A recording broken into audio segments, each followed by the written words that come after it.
Welcome back to the channel. I know I haven't made a video for a while, so I figured I'd give you an update on the project I've been working on, as well as the Cummins. This is a 2001 Volkswagen Jetta TDI with the ALH engine code. So it's getting a new head, cam, lifters, valves. I've already gone through and replaced the oil pump on there. So I don't know how well you're gonna be able to see it, but there's the oil pump. This guy right here. So that's all new, because what happened was the lobes, the lifters, these right here, this one got destroyed, pieces of it left, and just wore down pieces on the cam, and then the head is a little chewed up inside there.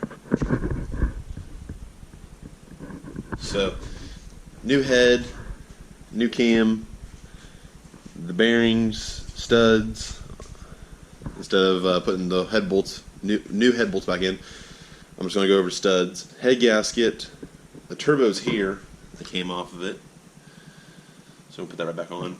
Bolts, I did those. New oil filter, oil obviously, coolant, and then we're going to have to make sense of this mess up here. All these vacuum lines, which this is the previous owner did all this, because it has an EGR delete on it. So I'm going to go through here and rewire or re-vacuum all this stuff, all the way from the vacuum pump to the intake. And I'm going to buy a new vacuum pump, just because I'm already in here, so I might as well just replace it. I'm trying to think what else. It has it's a used, but it works, versus the one I got on it was stuck wide open. So injection pump, which that's been on there for a while. Pretty much that's about it. So what I have left to do is put the oil pan on there, which everything's over here, by the way, stuff under the car, and the garage is a complete mess. So I have jacks out, and then I've been messing with this little guy. That thing's so fun. As you can see here, this is from the Cummins, which we'll get into in a little bit. But so we have the intercooler, and it actually had oil in it, and I'm not sure if it was from when the turbo blew or if there's another problem. That's a new intercooler. It has some oil in it, so I have to clean that out. All my parts are labeled in there, little bitty baggies, all labeled with where they go, what to. Oil pan, it's all nice and cleaned up. The reservoir, the windshield washers, that's the old oil. And on top here we have a piece that goes under the dash that I haven't put back on yet from last time I worked on it. The styrofoam behind the bumper. And then on this side over here we have miscellaneous stuff. Headlights, there's the grill, hood, intake manifold. The intake is back there. And I think there's the intercooler pipes. So, and there's some miscellaneous stuff I might have to replace on this and go through, which, I mean, I paid $500 for this car, so I really can't complain too much about it. But as you see right here, my light's not very good. This bracket, this plastic bracket for, I guess, the radiator is broke. So instead of buying a new one, I figure I can just push this back in place and then run a zip tie, drill 2 holes, zip tie this or something, maybe some rivets. Wow, my knees are popping. So it's cracked over here too, so might see about doing something about that. And then that's basically it under the hood. And then obviously all the bolts need replaced, which I mentioned that. The valve cover bolts are hex heads. They're rounded off on the outside, and they're hex heads, which they're known to being rounded off whenever you try to take them out after this many miles and this long on a car. So replacing those, but just put like 10mm ones in there. The crank, I actually have new bolts for the crank, and just like these are 2 of these are rounded off in the crank. So as you see, those two on the left are rounded off, like I'm saying. The other two are 10 millimeter. They're ARP. And then other than that, it needs some wiring, but the car is paid for. It's $500, and I was getting about 52 miles per gallon, so I really can't complain about that. The interior is in not that bad condition. It needs a little bit of TLC, but it's not really that bad. Sunroof. It has typical Volkswagen rust, which I think every single Volkswagen I've seen, almost every single Volkswagen I've seen, have that rust. Which this fender is not as bad, but that fender is horrible. So hopefully I can salvage this side. But we'll see about that. Moving on to the truck. Alright, so now that we talked about the Jetta, let's move on to the truck now. So if you follow me on Instagram, you'll know that I've had this truck for a few months now, and I absolutely love it.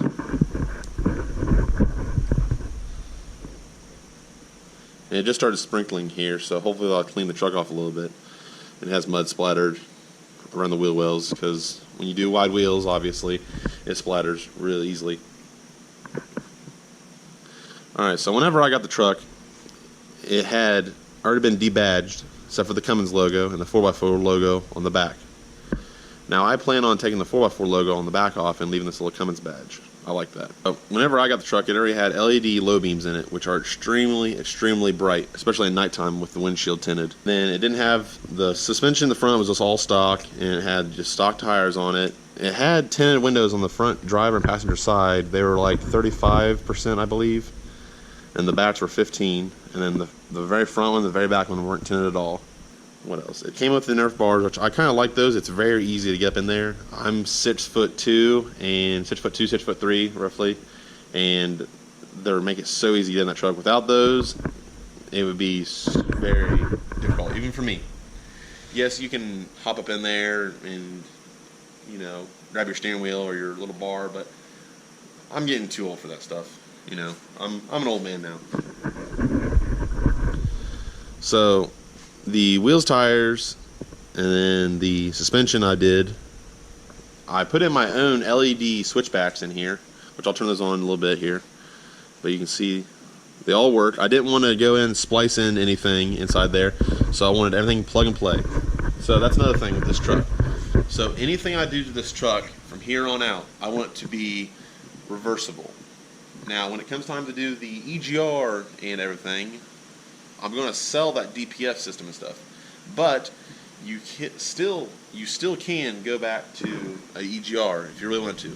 I don't know why you would, but if you wanted to, you could. But I'm going to have it so nothing is permanent, and so everything can go back to normal. Just like the suspension, I can take the suspension off and go back to normal. It's not like I had to do anything like the Duramax I did, and I cut the frame or cut the little brackets and had to do the suspension lift or anything like that. No, I'm not going to do anything like this. What I mean by that is not modify anything, is usually when you have LED lights, now for my Duramax it's different. You could put just the LED right into the socket, and then under the dash there was a relay you could just swap right out. In the, I believe, 07 and older, to 07 to 2000, I believe, 2000 to 07, and those Duramaxes, or the Chevys in general, there's a relay under the dash you can plug in, and it'll send a signal saying that this needs so much power for your turn signal, and so you don't have hyperflash. You can't do that for these. So what I did was I ordered a extension with a built-in relay, and it plugs into the old socket and plugs into the new socket. So it's just like a little wire extension. So if I really want to, I can pull these LEDs out, put the stock ones back in, pull that little wiring harness off there, which is it's only about a foot long, and then plug it right back in and back to normal. There's no splicing in there, so the wires stay sealed, everything, there's no problem. And I haven't had any problem with these whatsoever, even though it's raining and everything, no problem with moisture getting in there at all. Something else I did was the little shorty antenna over here.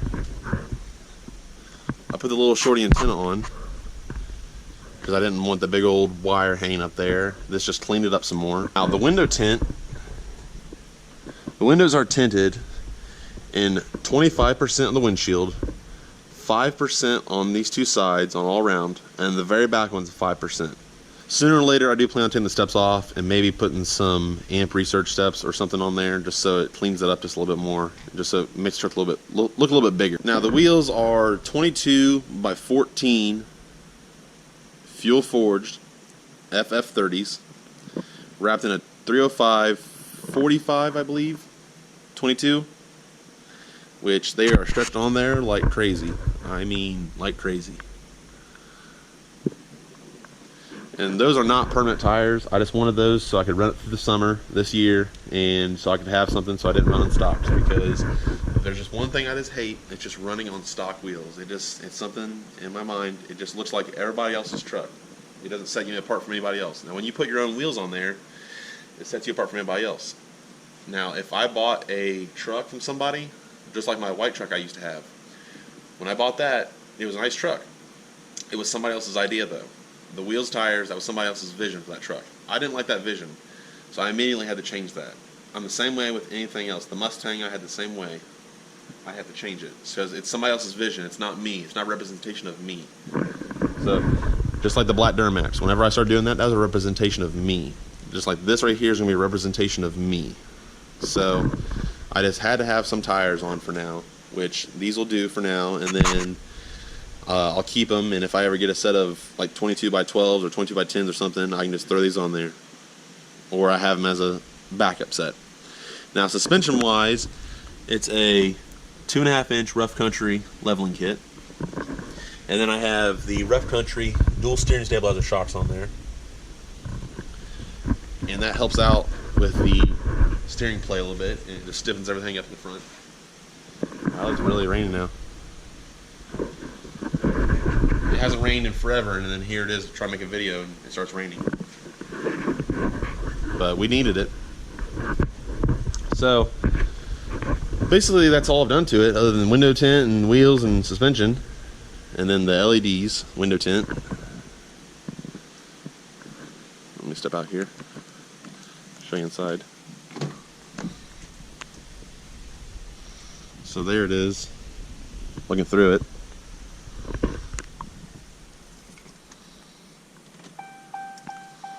Turn that on here so you can see what I'm talking about. So right here's the turn signals I was saying. So I'm going to keep these headlights, but I'm just going to get new ones, and then so they don't have this reflector piece in there. And if I ever do anything, if I ever sell it, which I don't think I'm going to, hopefully I'm not going to. Everybody who knows me knows I sell stuff really quickly after I fix it up. But I can revert those back to stock, just like the grill and the bumper. I want to make sure I keep these because I do like the chrome and black look. I really do. But I know sooner or later I'm going to get bored with the chrome and black look. So I'm going to keep these though, but I'll be able to go back to these. Now, in the future, which I don't know how long it's going to be, and I don't know if it's going to happen, but I plan on doing a paint match bumper.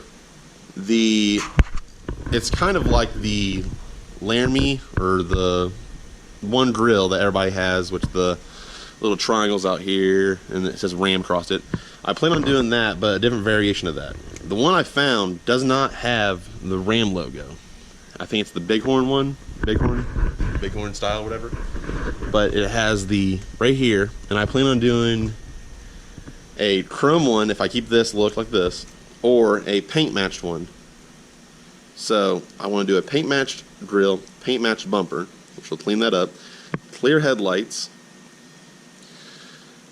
and then the wheels, obviously I keep those, and then I really want to go to a roll pan. The only downside to the roll pan that I used to have on my Duramax was I didn't have a hidden hitch behind it. That was the only downside that I saw to that truck.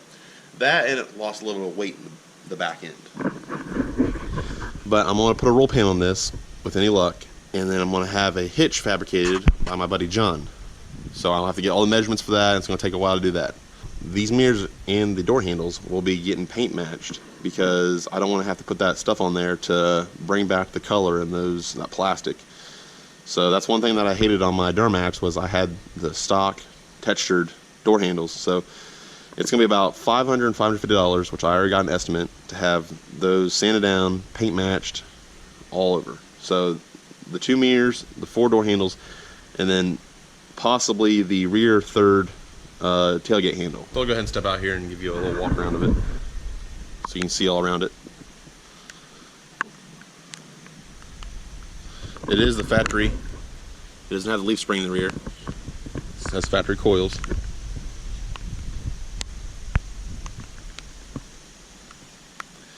And the exhaust is all stock still. I just wanted a different exhaust tip on there because I hate the way the little stock thing looks. So I put an exhaust tip on there. And if anybody's wondering, that is a 4-inch exhaust. That's stock.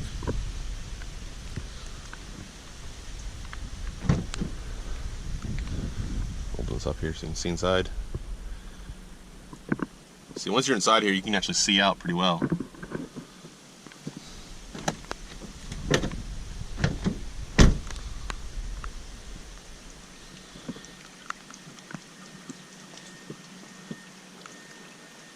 So that's it. That's just an update on the Jetta and the truck. I know it wasn't much, but if you want to see more, go ahead and subscribe. I don't know when the next video I'm going to make is, but I do post on Instagram every now and then. But probably done with the truck for this year. It's August, and it doesn't start snowing here until around November, December. So if I start working on it now, then I wouldn't have very much time to enjoy it. So I'll probably wait till next year to start really working on it and stuff. So the rest of this year is probably gonna be dedicated to the Jetta and just paying some bills, because everybody's got bills now. So, but if you like it, go ahead and subscribe and follow me on Instagram. See ya.